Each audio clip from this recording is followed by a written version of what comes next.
BJP ने जारी की प्रत्याशियों की 12वीं लिस्ट। देवरिया और फिरोजाबाद में कर दिया कैसा खेला, जाने किसे कहां से मिला टिकट।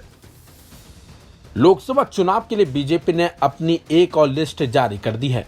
उम्मीदवारों की इस 12वीं लिस्ट में कई दिग्गजों के साथ न सिर्फ बीजेपी ने खेला कर दिया बल्कि उनके टिकट भी काट दिए।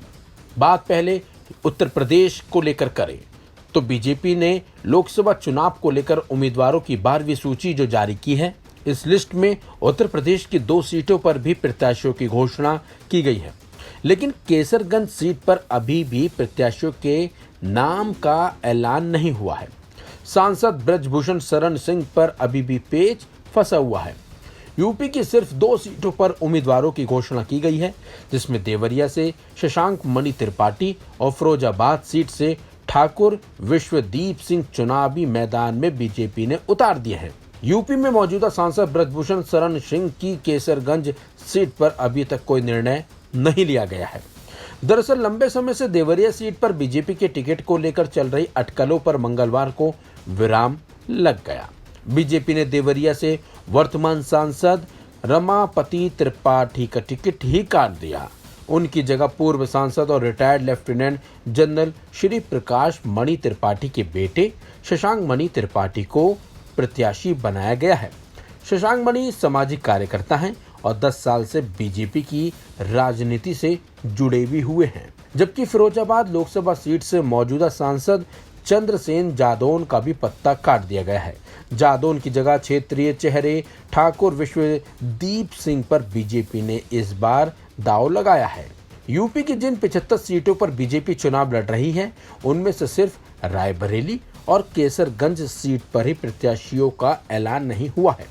रायबरेली में कांग्रेस उम्मीदवार के ऐलान के बाद बीजेपी अपना उम्मीदवार चुनावी मैदान में उतारेगी। वहीं बात की जाए केसरगंज सीट की, तो केसरगंज सीट से मौजूदा सांसद ब्रजभूषण सिंह बीजेपी की गले की हड्डी बने हुए हैं।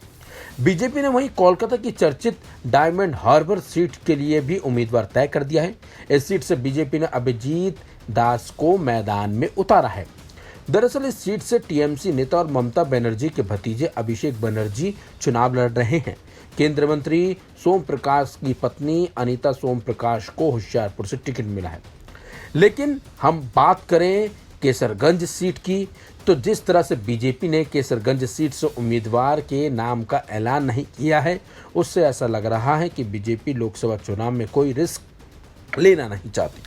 बताया जाता है कि केसरगंज में ब्रजभूषण सिंह की अच्छी पकड़ है, इसी वजह से बीजेपी फूंक फूंक कर पैर रख रही है। सूत्रों की माने तो बीजेपी ब्रजभूषण सिंह का तोड़ निकालने की कोशिश में जुटी हुई है, लेकिन बीजेपी को ऐसा कोई उम्मीदवार इस सीट से मिल नहीं रहा है, जिसकी वजह से अभी भी केसरगंज सीट से उम्मीदवार का ऐलान नहीं हो सका है। इस खबर में बस इतना ही। अपडेट्स के लिए बने रहिए वन इंडिया हिंदी के साथ।